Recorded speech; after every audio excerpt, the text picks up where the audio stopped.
market has spoken. Austerity is bad for business. That's the topic of this segment of Public Exposure. As we investigate the mortgage foreclosure crisis, we're very fortunate to have Ellen Brown with us, who is an attorney and the author of Web of Debt.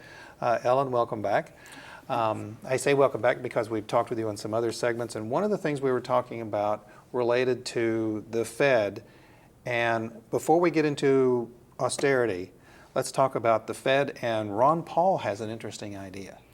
His idea was that there's a $1.7 trillion deficit, the budget deficit, and there is close to $1.7 trillion in excess reserves sitting on the books of the Wall Street banks. So, there's $1.7 trillion in bonds held by the Federal Reserve. So the Federal Reserve could then just rip up those bonds, and it's a debt from ourselves to ourselves, and eliminate the budget crisis. So basically, it's a paper. Yeah. Just a paper. The argument's going to be that it's inflationary, but in what sense? We're just talking numbers. So we have a deficit or a negative balance in an account. If you get rid of the negative balance, you haven't affected anything in the real economy. Well, perhaps some Wall Street bankers would disagree with you. What would they say about that? I don't know. We'll have a chance to ask them maybe someday. Anyway, this segment is about the market has spoken. Austerity is bad for business. You say in your blog, you say that the problem is not debt, but it's a shrinking money supply. Why don't we just print more money then?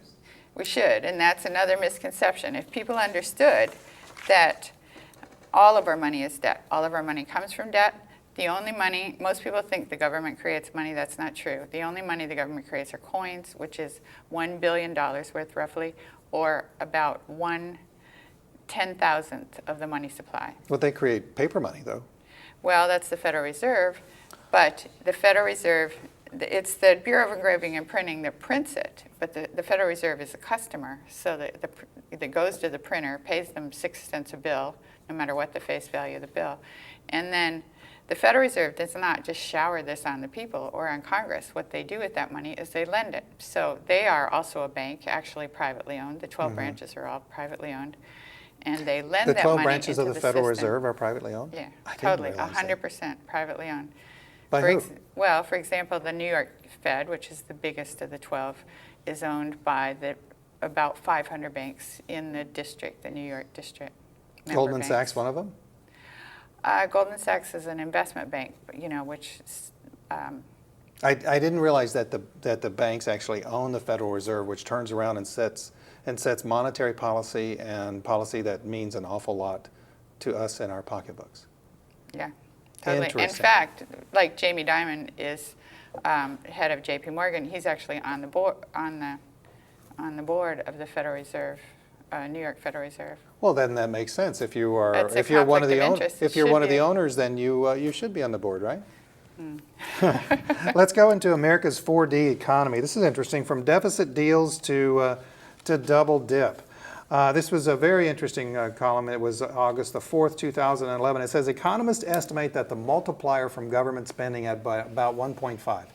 That means that for every dollar cut in government spending, about $1.50 are taken out of the economy. The first year of cuts are therefore $375 billion to $400 billion in terms of their economic effect. So you're saying that the government should spend more?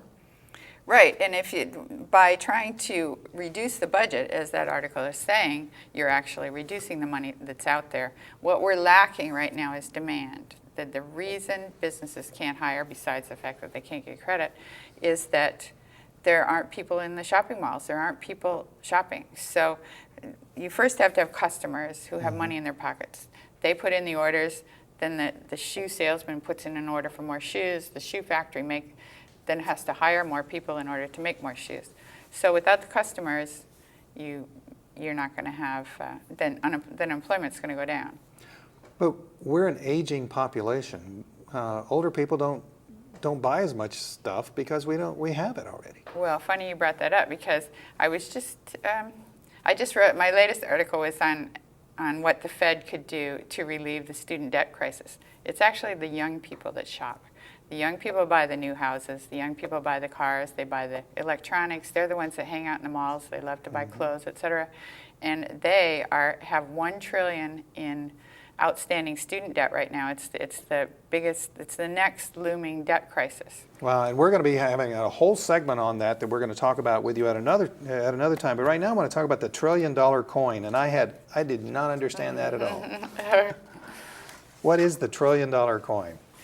Well, the one form of money that the Congress actually creates is coins. So the Constitution says Congress shall have the power to coin money and regulate the value thereof. In other words, there is no limit on the face value of the coin they can make. So what they could do to pay off the debt, they could stamp 14 $1 trillion coins, put it in their Fed account, and just write checks against it, and get rid of the federal debt and basically turn the debt into money. In other words, they could buy back all the bonds and just rip them up. And then you would have a non-debt-bearing or a non-interest-bearing money supply instead of an interest-bearing money supply. It's probably been close to 15 years ago. There was this very, very thick book called The Secrets of the Temple that was written. And goodness, I forgot the name of the gentleman from the Rolling Stone that wrote it. It's Greider. Yeah, William Greider. But in any event, that book was about the Federal Reserve. So what you essentially are saying is that because the Federal Reserve itself is owned privately, the federal government, Congress, could take back our money with issuing $1 trillion coins. Yeah. Well, half the debt's is held by private parties, but we could buy back that debt with, yeah. Let's go to the next graphic. Oh, we can't go to the next graphic because we're all done. Oh, wow, this is so interesting. Ellen, thank you very much. The name of the book is Web of Debt. The website is webofdebt.com. I'm Stan Emmer. Be sure to stay tuned for more of the discussion with Ellen Brown right here on Public Exposure. Take care.